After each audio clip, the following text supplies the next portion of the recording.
from Dixie Bowl in St. George, Utah, here for the title matches of today's JBT event. We're going to have some new winners regardless of what happens in these matches. On the right, that is Connor Pitts, your tournament leader by a considerable margin, but he's got one more game to win, and Titus Howard can string the strikes when he gets hot. We'll see what happens here. It's only a 5-pin handicap difference. Connor's got to beat Titus by 5 to tie and 6 to win. He's off a big game in the last match to defeat Hunter Jorgensen in the handicap division, and Titus spared in the first and whoop, somehow stays behind the line. He'll take that in a second. To the left, Devin Montoya looking for his first career JBT title. He's been impressive so far in this step ladder. Good news is he's won 2 matches to get here. The bad news is he does not have to play a harness for the title. He beat Nathan in round 1, he beat Nicholas in round 2. Now he's going to get the tough something like that. Now he's got the super tough Bobersky, who has been on the verge of winning titles a couple times this year, but would love to break through for a first full singles title, having won the T.O. Nancy back last year for his only career singles title. Montoya's looking great though. Games of 235 and 255 to get by fine efforts from both Harnett boys as well. I saw a lot of left-handers doing exactly that on TV all week long at the World Championship. It was lefties throwing black urethane Monday, Tuesday, Wednesday, and today on the show. Devin's doing his best impression of those and looks just as good. Just stringing the strikes. Brendan snapped him off for the lead by just a couple pins with a solid semifinal set of 702 to get to plus 246 and the tournament top seed. Led the A squad Saturday morning. Came that strong this afternoon. 3 squads because you are, on this camera shot that I have right now, you are looking at 11/12 of Dixie Bowl. The only lane I'm not on camera, there it is. There's the rest of it. There's lane 12. A cozy little center, but very well kept up. Built in 58. They built 8 lanes in 58. And said, hey, this is working well. Let's add 4 more on it. Just a couple years after the fact.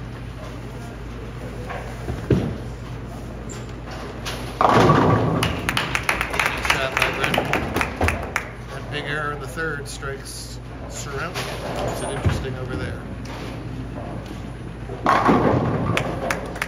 Pitts doing what Pitts has been doing just about all day long. He bowled the first squad, didn't bowl that well, but then had a great 5th game in the first squad. It wasn't enough to get up in the cut, but all of a sudden he had the right idea. He re-entered and hasn't looked back since.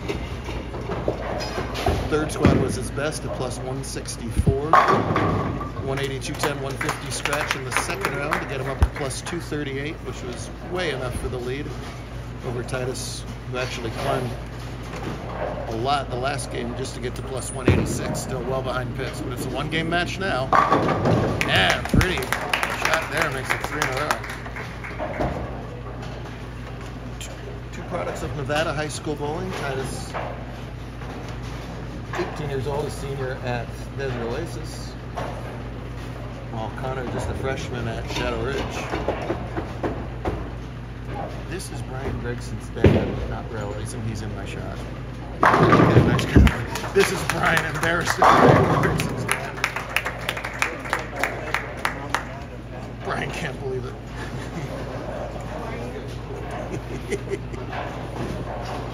Trust me, Devin threw it great, and if you don't believe me, watch Brian's dad's video. Sorry. You're all good, man.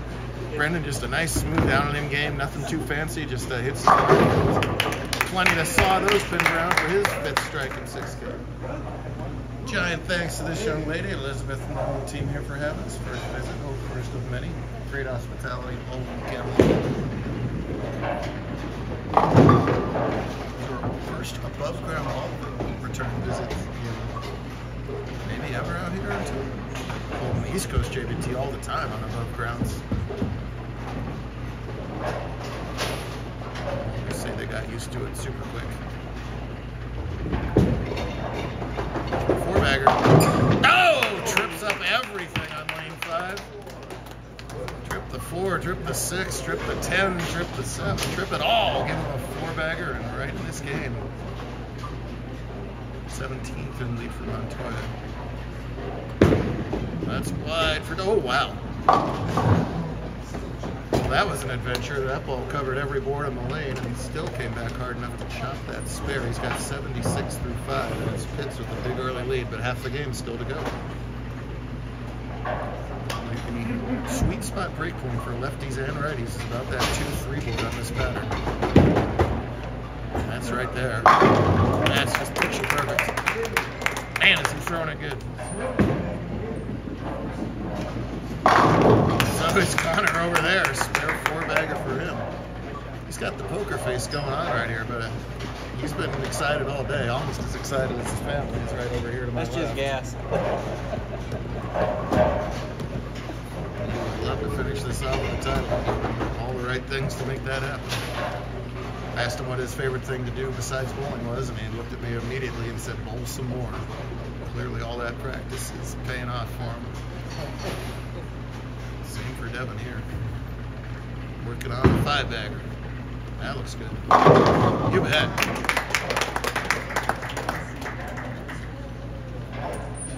Untested bowlers just bowling like that. They've done this all the time before. Super calm, executing great. As they call them, right back in this match. There's a couple hits here. It's wider. That's where there's margin for error on this pattern. Get into that 2, 3, 4 board area, you're going to have a lot of misroom. Nothing but good scores and scratches. It's 235, 225 over Necklace. Both bowlers struck out of the 10th frame. 255 to 239 over Nate. Titus needs to get it going over here on lane 8.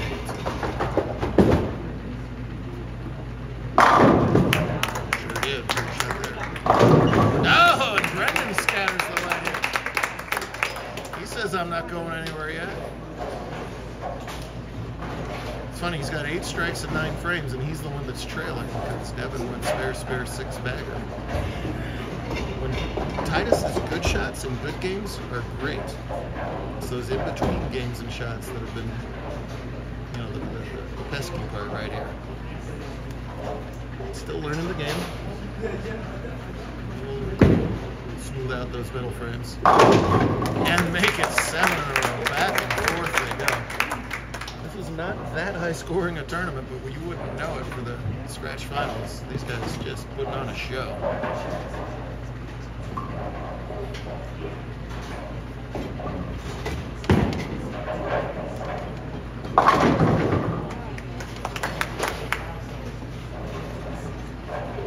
We hop on the high 15 and go south till it ends. San Diego next week. We'll hit the end of I-15 or the Pacific Ocean or something. Stop and bowl. 10th frame. Montoya. 279 max would be the winner. No. A little to the right of the target. It actually skates at that point. And now, with the spare, Brendan has a chance to double for the title. It's going to be a painful loss either way. We'll have to suffer it on their multiple hour drive home. Devin's got about 2 hours to Vegas. Bob's got about 6 hours to Phoenix. Gotta have the spare first of all. Whoa, and just barely. He hasn't shot many spares in the last hour and a half. He almost whiffed that 610. That would have been a nightmare. Meanwhile, Pitts just flush. 9 spare in the first, that 6 spare which he covered in the 6th.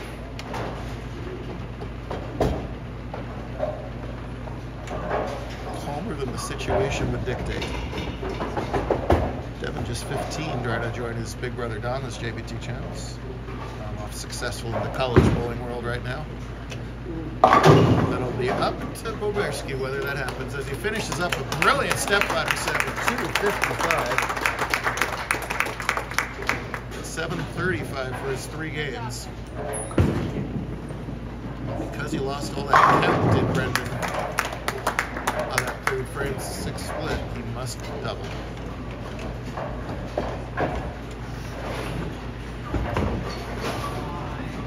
Reaps up just a... Boy, I tell you, I hooked about a foot earlier. Pays a maximum penalty for it, and a stoic reaction from the It's a landmark day for this youngster.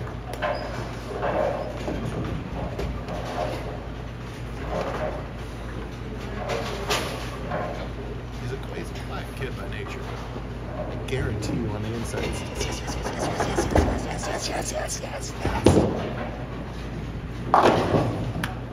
Great game from Brendan. Just two errors were two huge errors. Nothing but strikes the rest of the way. He will keep fighting for that win. Right now, Howard's got a strike to have any chance in this match. This is way back. Tries the Brooklyn side of the 5-1.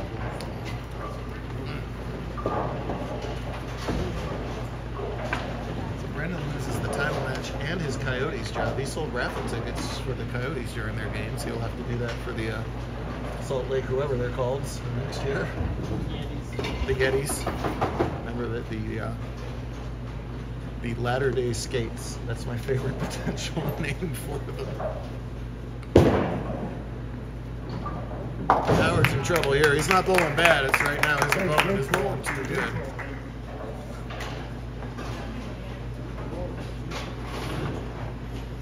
Connor's parents said they had to talk him down after his first couple of tournaments when he didn't do as well as he wanted to. These are hard events. Different patterns, different environments, great bowlers from all over the Southwest. And he's just getting it, trusting it right out to that 1-2 board, which you had to do all day. And it's a victory lap at this point. Only one more weekend left in this conference, Gold Coast Invite Weekend in June. Bowlers will be desperately trying to get in or not fall out on the Saturday, and then the invite itself on Sunday. Double points today will go a long way for all of these bowlers as he covers up that score. Yeah, everybody's still trying to get in position for TPC.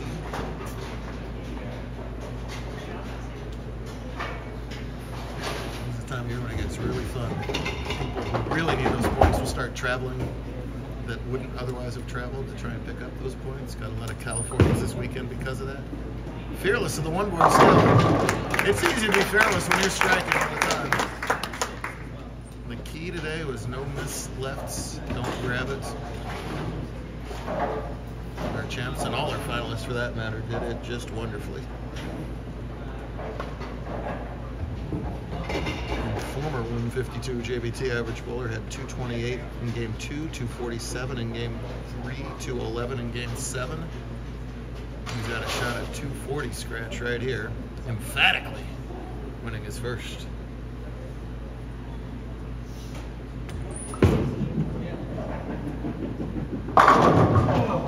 Oh, come on!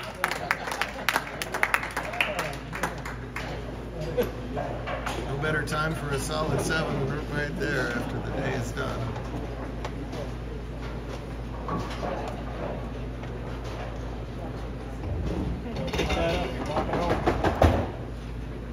Dad says he still better make it. That's proud. So, uh-oh. Well, he'll have a plaque in his hands when he walks home. See a kid along the 15 around the streets. 232 scratch. What a performance.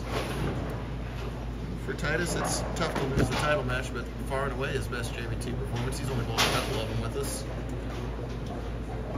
Take a nice scholarship prize and gets himself halfway to the invite.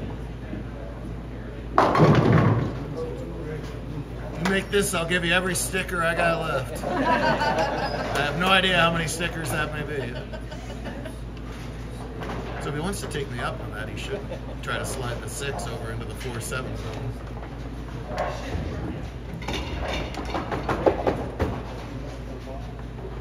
Can really shave that 4 over into the 6. It's just slightly out of spot. Somehow! Wow! Always gonna make him smile with the 10 at the beginning.